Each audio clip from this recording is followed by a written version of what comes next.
Local programming on KRWG Public Media made possible in part by viewers like you. Thank you.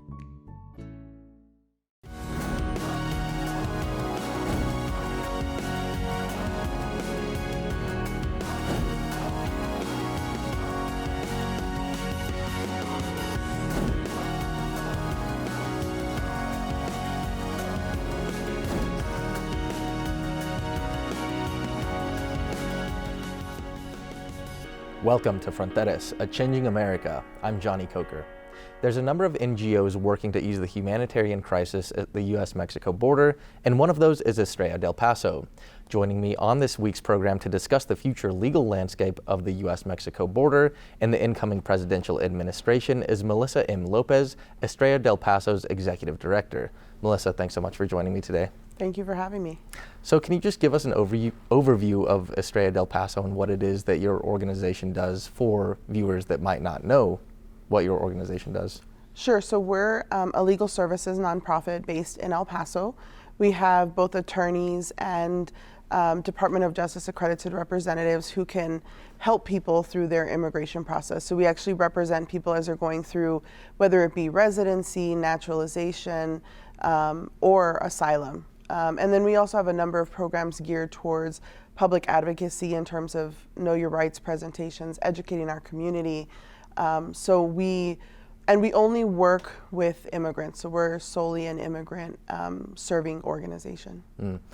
For sure. So I want to ask about specifics a little bit, especially when it comes to asylum claims. Can you just give me an example of, let's say, a migrant comes across the border seeking asylum, claims asylum.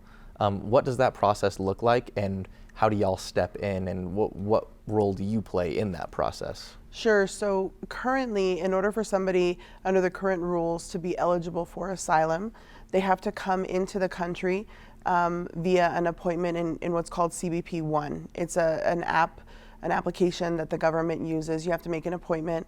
They have to have an appointment. They come to the bridge. They are processed by the bridge officers, customs essentially, and then they are given an appointment to present themselves before the immigration court. At that point, they're allowed to enter the United States. They're given also appointments to check in with Immigration and Customs Enforcement, or ICE, and sometimes they're given ankle monitors. Sometimes some people are detained and will have their asylum process take place in a detained setting. If they're released, then that's the step where we come in. We do a full consultation with them. We look at everything from the basis for their asylum claim. So what is their fear and why are they fearful of returning to their home country? We ask about past immigration history, about any potential criminal history. We ask about their family history. I mean, we basically do a really extensive interview with them. If we determine that they are eligible for asylum and they're going to remain in this region, then we will accept their case for representation and then actually go through the entire process with them, gathering evidence, preparing all of their applications, and then representing them before the immigration court to see their asylum case to fruition. And how many of those cases do you accept per year? Do you have a ballpark estimate, or like what type of influx have you seen? When it comes to asylum cases specifically, I would say that we accept probably between 30 and 50 at most per year across our various departments. And that may not sound like a lot, but these asylum cases are very work intensive. They're probably, in the immigration world, probably the most work intensive case you can take. There's a lot of research that has to be done, and they're also incredibly difficult to win. The approval rating for El Paso, the El Paso Immigration Court, which actually, and all of New Mexico also has to go to El Paso, the approval rating for asylum cases in El Paso is 4%. And so the amount of work that we have to put into these cases is significant. So I would say probably 20 to 30 cases a year, but overall the organization in 2023 served just about 58,000 people. So the asylum work is a small part of what we do, but it's also really important right now, especially in the broader landscape of what's happening.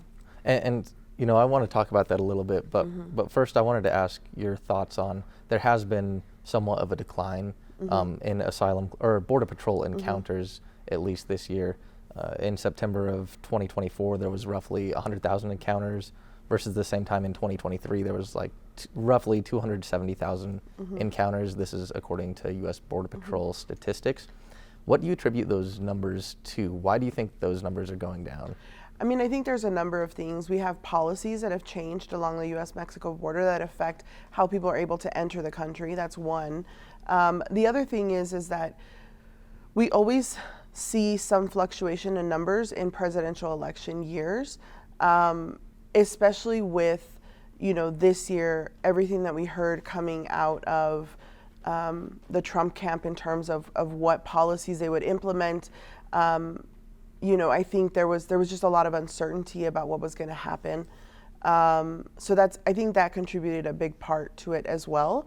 But I will say the 100,000 number is pretty typical for what we see in most years.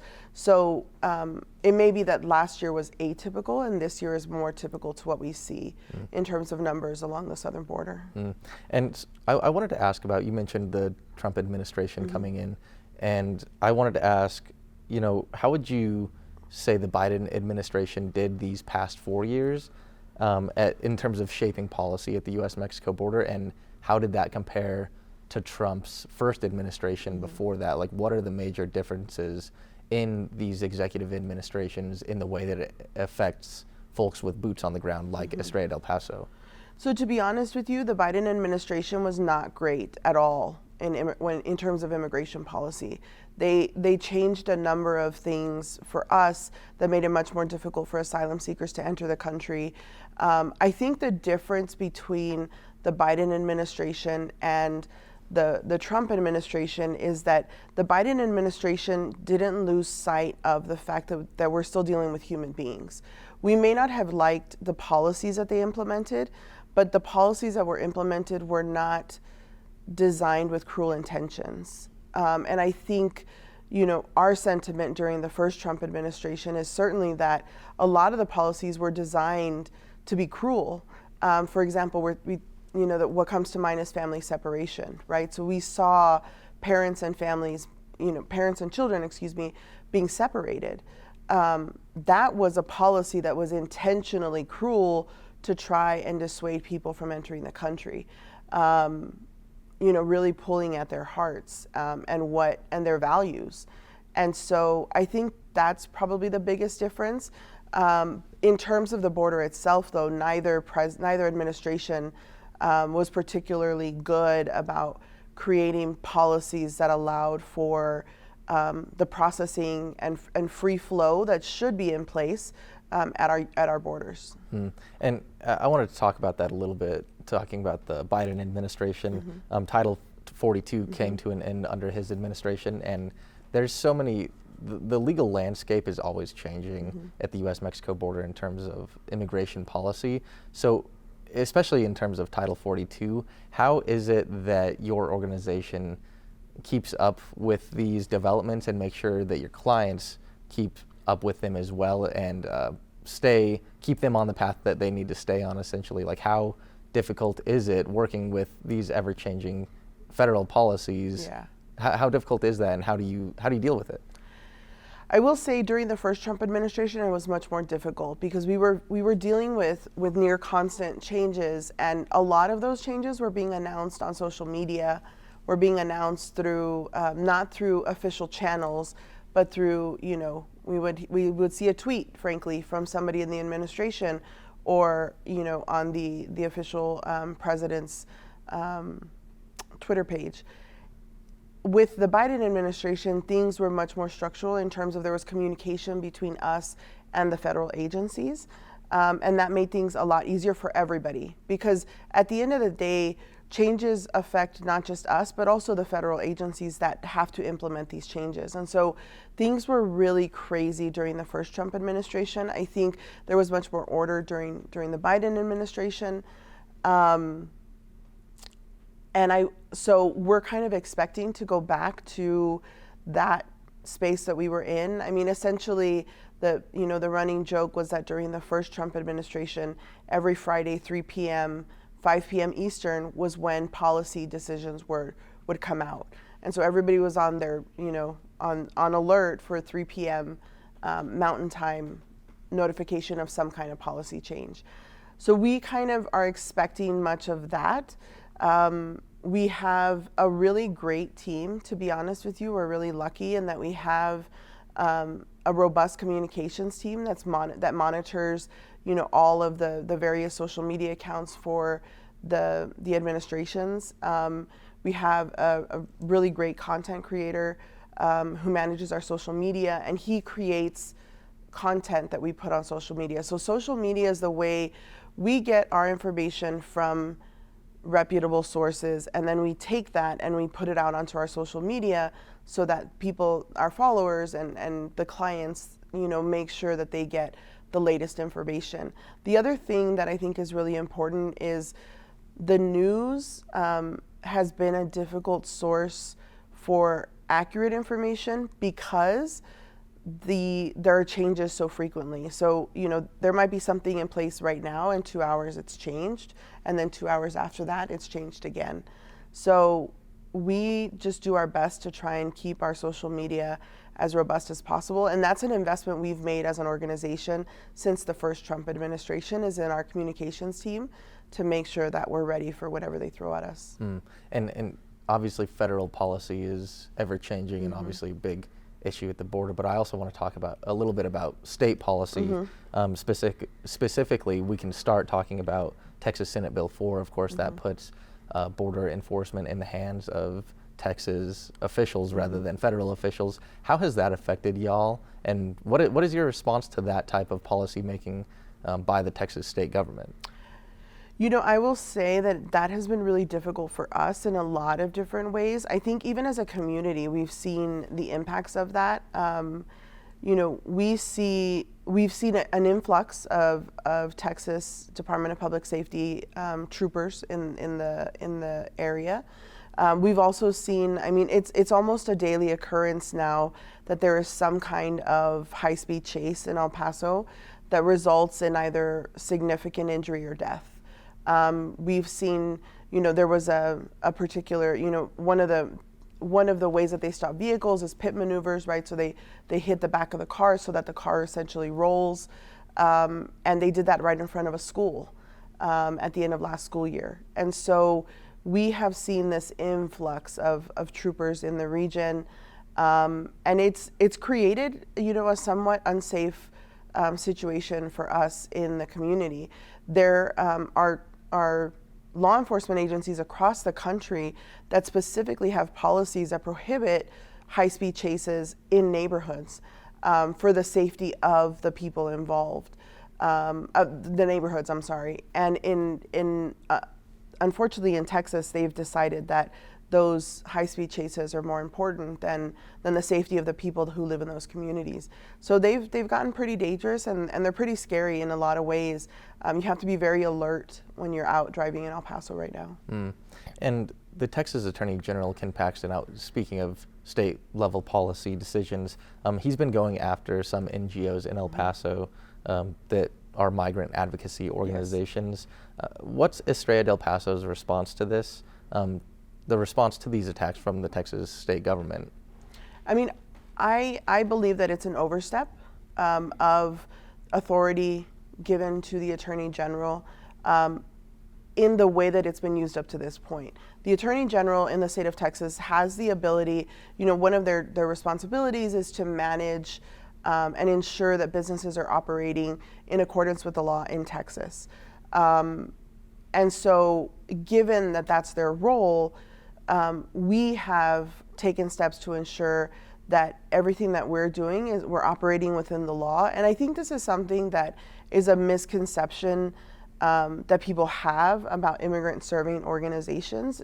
we are a legal organization, meaning that my law license requires that I work within the law. I'm not allowed to do things that are violation of the law. I'm not allowed to advise people to violate the law. And so I think it's really important for people to understand that as a legal serving organization, we work within the confines of the law, what's allowed and what's not allowed under Texas law, local law, and federal law. So we don't deviate from that. We don't go outside the scope of what the law allows. And I think that that's really important when it comes to the Attorney General, and some of what's been happening is ensuring that we are, maintaining those boundaries and ensuring that at all times when we are serving our community, we are doing so within the confines of the law. Mm-hmm. And is it, speaking about the rhetoric being used within these broader conversations, is it frustrating to hear national media and political pundits and politicians be so declarative about how they feel about the U.S. Mexico border without actually having boots on the ground and actually seeing it? Do you think it helps when politicians come and visit and actually take a look, or do you feel like these types of media events are mostly just photo ops? Like, what's your take on the rhetoric surrounding the whole situation? Sure. So we've hosted quite a few congressional delegations over the last 8 years to the region.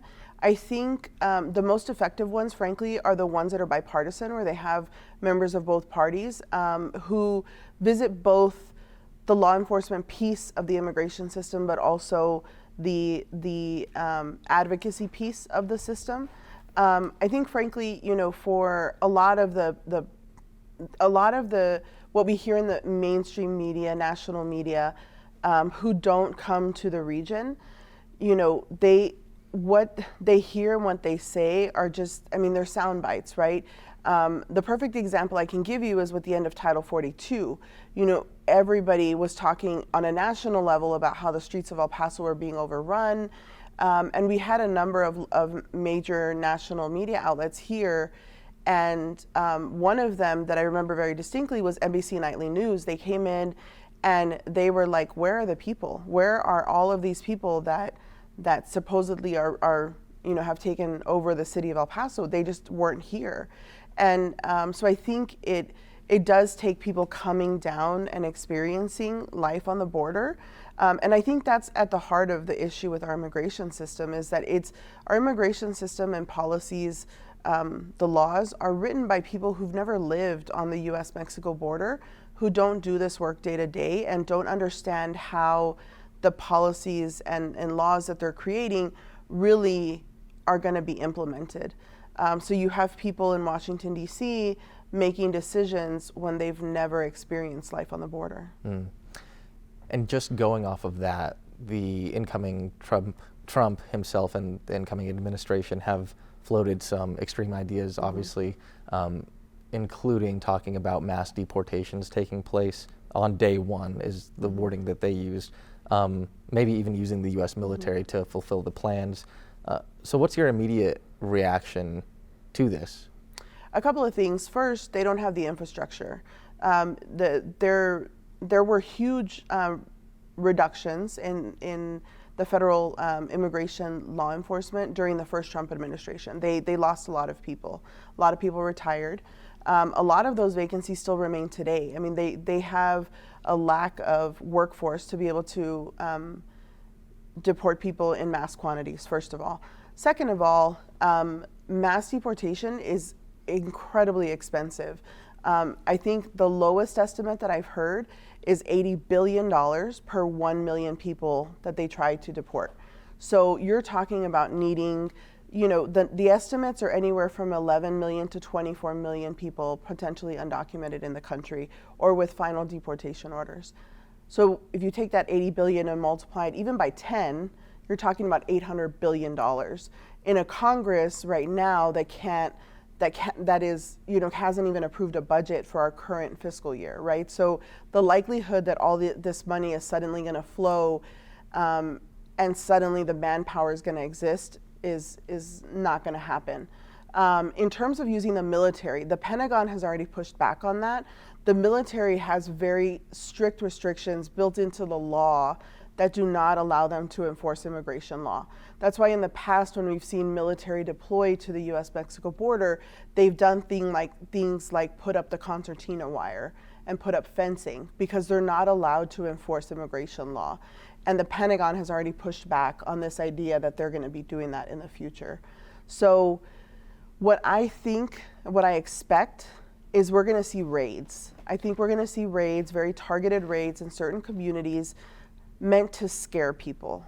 I don't think that we're going to see people being detained in mass quantities, because the other issue is there's a lack of detention space. So in order to arrest people and then deport them, they still have to be processed. There's a process that has to be followed to ensure that their deportation is properly documented. And they don't even have the manpower for that. They would have to detail people from all over the country in order to do that processing. So there's a lot of pieces that just don't exist right now for mass deportation. Frankly, the resources don't exist. So I think what they're going to do is targeted raids on specific communities that they're going to try and make seem are much larger than they are, so that they can create a fear factor in the community that they hope will chill the immigration flows. Mm-hmm. And in terms of, you talk about the lack of infrastructure, but I even saw some reporting that the Texas Land Commissioner, Dawn Buckingham, said that her office is fully prepared essentially to have space for these types of camps to be built to help with mass deportation efforts. Are you worried that something like that might actually happen, and that the infrastructure might be built for mass deportations, and that it might actually be bigger than you're expecting? So the thing about being on the southern border here in El Paso, not only is there tons of land available around us, we also have the military base. Fort Bliss is the largest military installation in the country, and so there's tons of space. But we still go back to the personnel issue. They could have space to house 10,000 people at any given time. They still have to have the workforce to be able to process the paperwork for those individuals to actually be removed from the country. And so, for example, somebody who's been here undocumented, if they're here more than 14 days and they're caught more than 100 miles from the border, they have a right to see an immigration judge. And so that process is not going to happen overnight. And so these talks about mass deportation really are they're false promises, because they really cannot be enforced. Again, could he detain people in huge quantities? Yes. We've seen this happen in the past. We've seen Japanese internment camps, right? In the 1900s, we saw the Japanese internment camps. So yes, can they create these massive detention centers where they hold people? Absolutely, they can.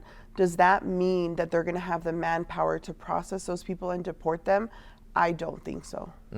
So we're running out of time here, so I just wanted to ask, what are the future plans for Estrella del Paso this upcoming year, with the new administration coming in and with the rhetoric surrounding immigration at the U.S. Mexico border? What are the main things that your organization is focusing on, and what would you like the public to know about what your organization is doing? Sure. So one of the things we're trying to do is diversify our funding a little bit, so that we can be more nimble to respond to whatever changes may come.